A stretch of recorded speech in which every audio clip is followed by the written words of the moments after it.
Oui. Bonjour, Perto, c'est vraiment un grand plaisir de te rencontrer pour parler de ton dernier film Slam. Je profite de l'occasion pour remercier notre ami Jonathan qui a facilité avec beaucoup de professionnalisme et de moment cette rencontre. Et je pense qu'il est en train de faire beaucoup de choses pour la vulgarisation, la publicité pour le film. Euh, je rappelle que tu es Parto Sen Gupta, un réalisateur et scénariste d'origine indienne. Et il a travaillé en tant que directeur artistique et directeur de production sur plusieurs films, séries télévisées et publicités en Inde. Il a ensuite étudié à la FEMIS à Paris. Let the Wind Blue, ça a été ton premier film, a été présenté au Festival de Berlin en 2004 et a également été diffusé au MoMA de New York et au Guggenheim de Berlin.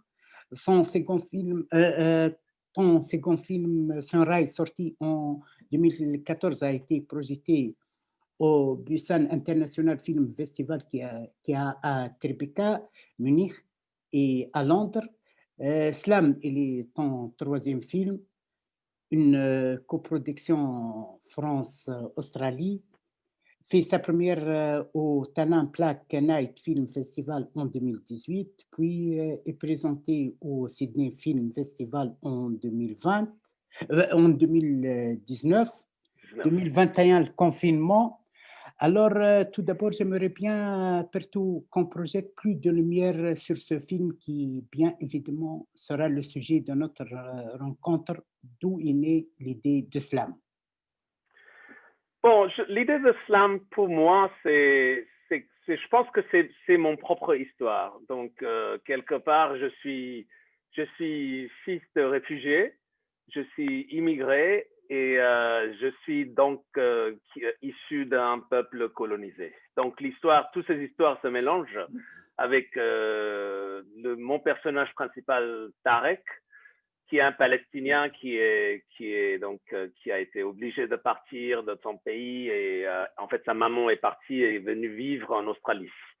Oui. Et c'est lié avec l'histoire d'assimilation. Pour moi, c'est quelque chose que j'ai vécu moi-même quand je suis en 93, quand je suis parti vivre en France et faire mes études de cinéma à la FEMIS.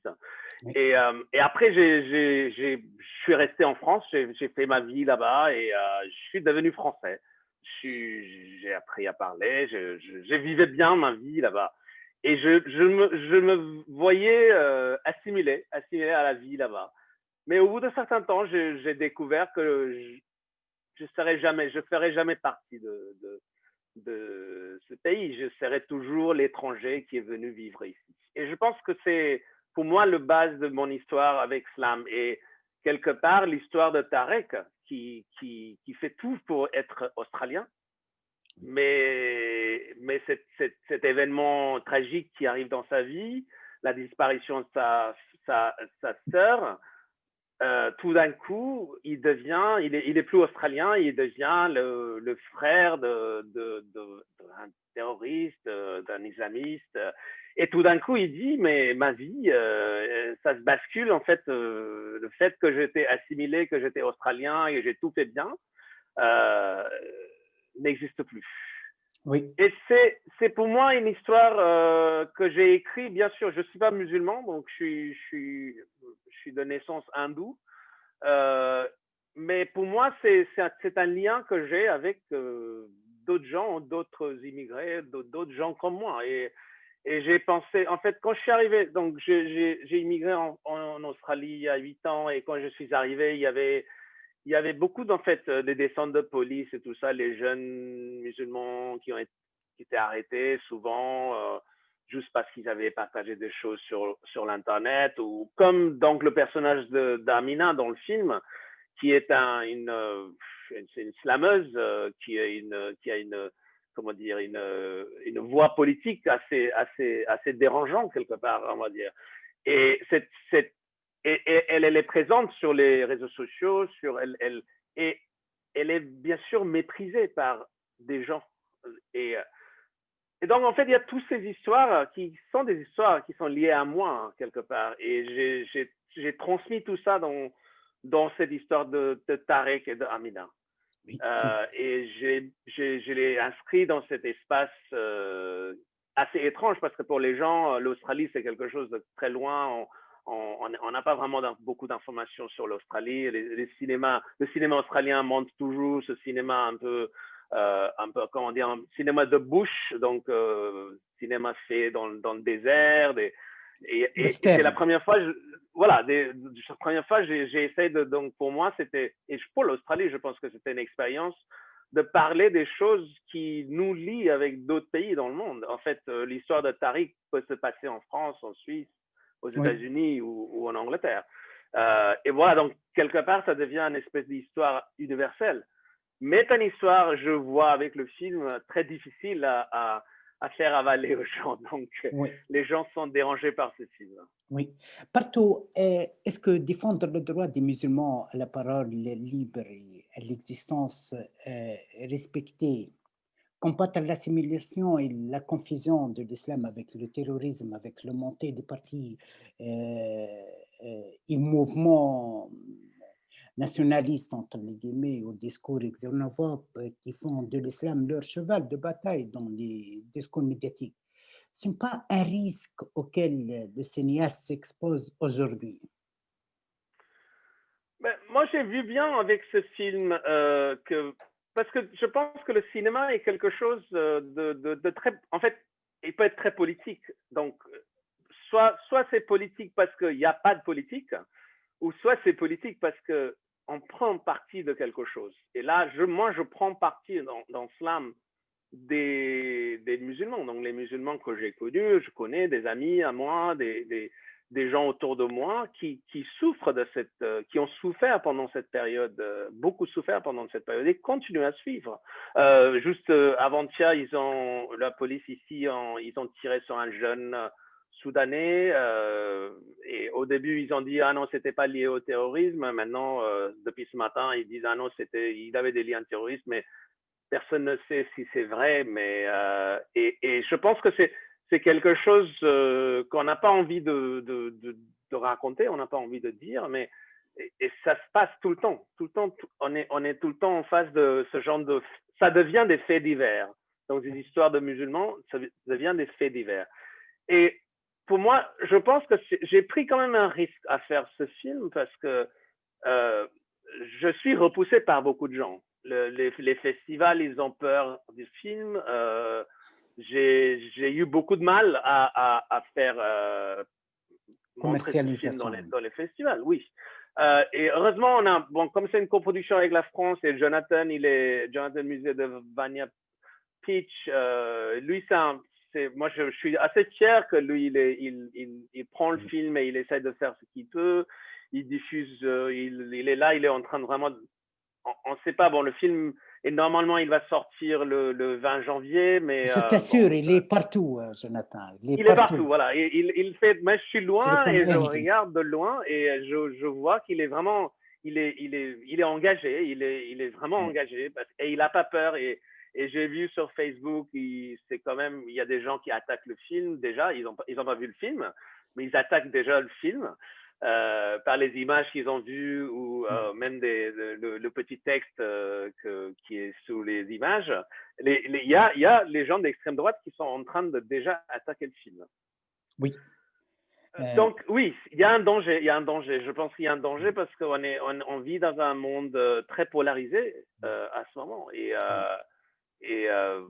mais bon, je pense qu'en tant que cinéaste, je oui. suis fier de mon film et Oui. je resterai à côté de mon film. Oui. Il n'y a pas que l'extrême droite qui attaque l'islam et les musulmans. Il y a beaucoup de sortes d'attaques, hein. Le sort d'Amina partout, les rumeurs, les calomnies qui sont vite nourries de discours de haine qui l'a diabolisé et incriminé injustement, nous renvoie à ce qu'on voit aujourd'hui autour de nous, que ce soit dans les médias, sur les réseaux sociaux, jusqu'aux écoles, hein. Même en Suisse, hein, c'est pas épargné. Malheureusement, le discours raciste est complexé. et à voix haute. Je veux dire que ce qu'on avait lentement entendu derrière les murs ou dans le privé, on l'entend à travers les écrans, dans les micros, dans les discours officiels de la part des gens, dans les classes des écoles, par les enseignants, qui sont supposés rassembleurs et représentant le peuple dans sa diversité. Qu'est-ce que tu dis? Oui, c'est vrai on vit dans un pays, dans un moment très, très difficile avec ce montée de. En fait, on a vécu une période où les gens, comme vous disiez, comme tu disais, ils parlaient de ces choses derrière les portes, mais aujourd'hui, on dit ça ouvertement, sans problème, ils sont décomplexés complètement. Je ne sais pas du tout comment ça va, qu'est-ce qui va nous arriver, comment on va changer cette mentalité. J'ai bien peur, je ne sais pas, que, que ça va s'empirer. Et je pense qu'on est obligé de faire la lutte. On est obligé de soulever notre voix, nous, les artistes, les écrivains. On est obligé de faire cette opposition, même si on est écrasé par. Et moi, ça m'est arrivé. Un drôle de chose sur ce film, en fait, quand j'étais en train de financer le film, il y a quelqu'un dans un marché de financement m'a dit ne fais pas ce film. Oui. Et j'ai dit mais pourquoi vous dites ça? Mais non, je te dis ça juste comme ami, ne fais pas ce film. Et surtout, si tu le fais, ne fais pas de ton personnage principal un Palestinien. Tu sais, yéméni, irakien. Et j'ai dit, mais pourquoi vous dites Ah, ça? Il dit, non, mais c'est un oui, conseil, c'est un conseil. oui. Donc, c'est vrai on vit un moment très difficile où le racisme est devenu vraiment quelque chose de. Les gens sont décomplexés ils disent ce qu'ils veulent et là on est rentré carrément dans le mainstream parce que avant c'était l'extrême droite où les gens et là le mainstream commence à parler les journaux ou les journalistes les télés. Donc ouais, moi je pense que on doit continuer à ne pas avoir peur de cette pression et continuer de dire ce qu'on a envie de dire. Merci. L'immigration partout, un autre sujet que tu avais évoqué, hein, je comprends, c'est un peu la lecture personnelle, passé personnel aussi, hein. À travers cette précarité du statut, hein, chaque fois on entend dénaturalisation, jeter ces gens chez eux, renvoyer ces gens, etc. Ou la sous-estimation, hein, sociale et professionnelle. Je me souviens personnellement, là, lorsque je me suis venu en Suisse, hein, quelqu'un qui a été dans une mesure d'intégration professionnelle, au nom d'intégration pour tous, il m'a dit, écoutez, vous êtes un arabe de renommée Abdul Jalil, etc. La sous-estimation professionnelle et la Bien sûr. stigmatisation, comme si nous étions des gens incompétents qui viennent de notre sous-estimation sociale et professionnelle. Et on commence à voir que même le responsable politique au pouvoir viole sa neutralité et s'attaque à une communauté en sa totalité. La chose qui menace la stabilité dans la société. Est-ce que tu ne penses pas, Perto, par cette tendance négative, négationniste, égoïste, on livre des parois faciles pour le terrorisme, l'exclusion, la marginalisation, la stigmatisation, etc. On contribue indirectement dans le renforcement du terrorisme. On donne des acteurs, des parois faciles au terrorisme. Oui, malheureusement, oui, je pense qu'il y a une part, il y a une raison, c'est que nos jeunes immigrés sont un peu délaissés dans la vie de tous les jours. Ils n'arrivent pas, et ça se voit partout. Hein, moi-même, donc bon, même si j'ai fait la FEMIS, je trouve c'est très difficile pour moi de trouver du travail. C'est très, très difficile. Et en plus, bon, je ne facilite pas la chose je fais des films compliqués, des films que les gens... Même au niveau de participation politique ou associative, par exemple, lorsqu'on a fondé notre association, un responsable m'a dit, mais pourquoi vous faites cette association? Qu'est-ce que vous allez ajouter avec un langage de sous-estimation? On a vu même l'État qui incite les gens à ne pas traiter avec nous, parce que la majorité des membres sont d'origine arabe et musulmane, etc. On a vu, par exemple, l'État donne de l'argent à une association, soi-disant, qui travaille dans l'intégration, mais indirectement, il incite les gens vers un discours d'islamophobie. Il déclare qu'il travaille pour que les femmes enlèvent les voiles pour les femmes musulmanes. Et il reçoit de l'argent de l'État ici, même au niveau de la participation politique, etc., et associative. Parfois, je pose une question pour des amis, des dirigeants des institutions islamistes, en disant pourquoi vous êtes enfermés sur vous-même, pourquoi vous êtes passifs, pourquoi vous n'avez pas un rôle au niveau associatif et politique. Ils disent, écoutez, ces gens n'aiment pas qu'on participe. Il y a des slogans de participation, d'intégration associative, d'encouragement des étrangers, mais la réalité est loin. Est loin, est loin. J'ai des exemples et des exemples de ça. Bien sûr. Non, vous avez raison. Moi, je sais pas. J'ai pas beaucoup de réponses à tout ça. Je suis moi-même très confus à ce moment. Donc, j'ai une fille qui grandit dans un pays un peu étranger comme ça, et j'ai peur pour elle dans le futur. Mais bon, moi, je pense que moi-même, en tant qu'artiste, je vais continuer de parler, de continuer de dire. J'ai eu même des drôles d'expériences en Australie où j'étais attaqué par un groupe de Palestiniens qui m'ont dit que je n'avais pas le droit de faire ce film. Oui. Que je n'étais pas musulman, que je ne suis pas palestinien, donc je n'avais pas le droit de faire ce film. Bon, c'était des minoritaires. J'ai eu beaucoup de soutien. Je m'excuse, même les cons, on peut les trouver parfois dans la phase des victimes. Partout. On est des êtres humains. Donc c'est un peu naïf quelquefois de dire que tous les Indiens, tous les hindous sont des gens bien. Et justement, donc ça devient encore plus compliqué parce que pour nous, de travailler dans cet espace qui est déjà très, très, très étroite, on doit faire face à des ennemis qui viennent de notre camp. Oui, des gens qui nous opposent. Les ennemis de l'interne, les saboteurs de l'interne.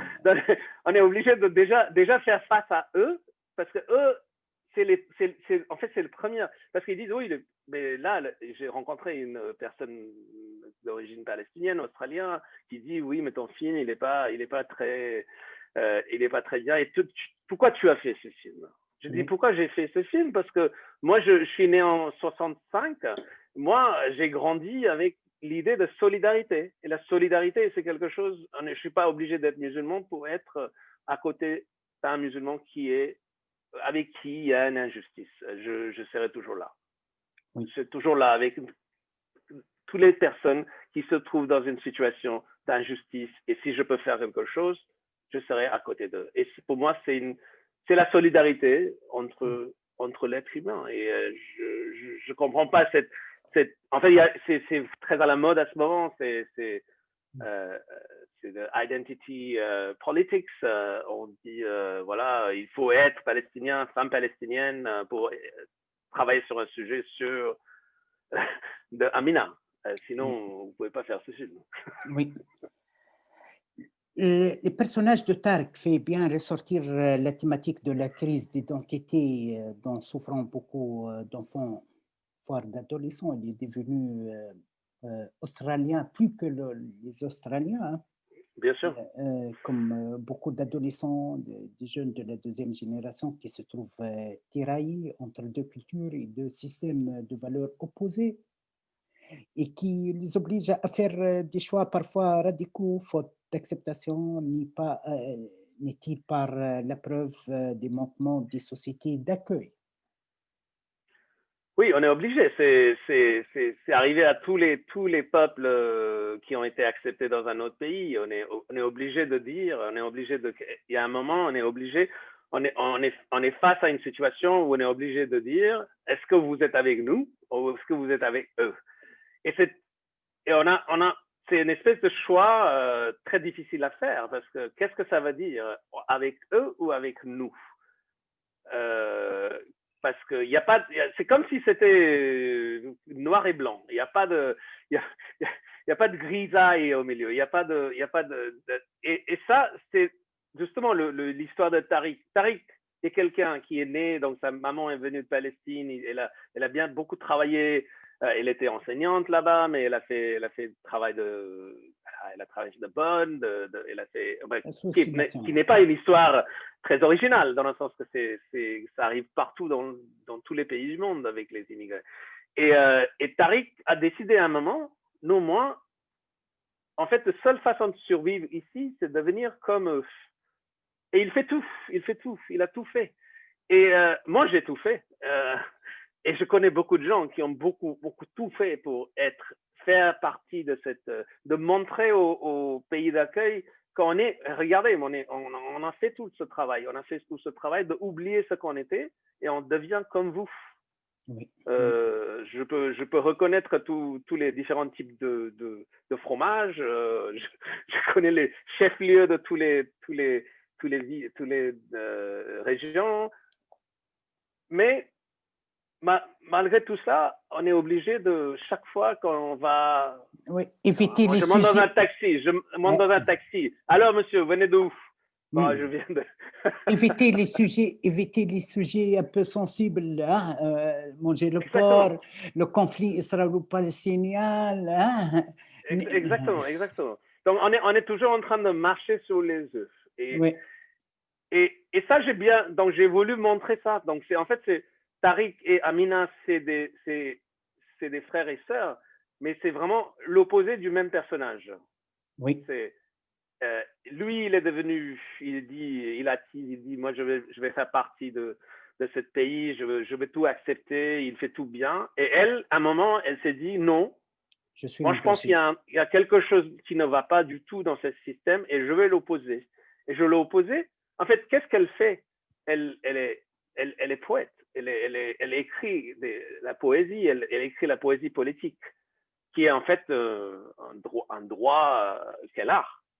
Mais elle ne dit pas des choses que les gens dans ce pays d'accueil ont envie d'accepter. Oui. Et donc, elle devient très facilement, elle devient l'ennemi. Et, et, et Tariq, en fait, à un moment, il dit, qu'est-ce que je fais maintenant? Qu'est-ce que je fais? En fait, Elle il se n'a plus de trouve, choix. elle se trouve engagée malgré son passivité, sa démission. Exactement, exactement. Et pour sauver sa famille, donc ses enfants, donc l'enfant qui va naître, il est obligé de dénoncer sa sœur. Oui. Qui est en fait la situation la plus horrible qui peut arriver à quelqu'un. Et qui arrive souvent aux immigrés, que ce soit euh, dans tous les pays du monde. Et à un moment, on est obligé de trahir nos proches pour sauver notre peau. Et c'est tragique. Et c'est pour ça, pour moi, le personnage de Tariq, c'est le personnage tragique, c'est le personnage principal. Parce qu'Amina, elle est très claire, elle sait qu'est-ce qu'elle veut. Elle est très claire, dans sa tête, elle sait où elle va. Mais Oui, Tariq, c'est le personnage tragique, c'est le tragédie de Tariq. d'une génération générale. Hmm. Partout, est-ce que euh, la concentration sur la poésie,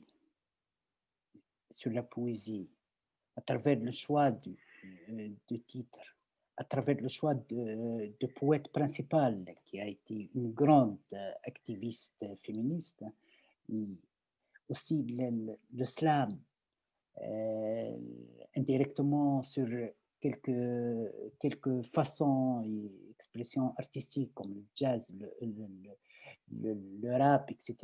Est-ce que partout, souhaite passer un message d'espoir et en même temps un message de révolte pour le changement. Oui, et surtout pour moi, c'était très important d'utiliser la poésie parce que la poésie, c'est la culture.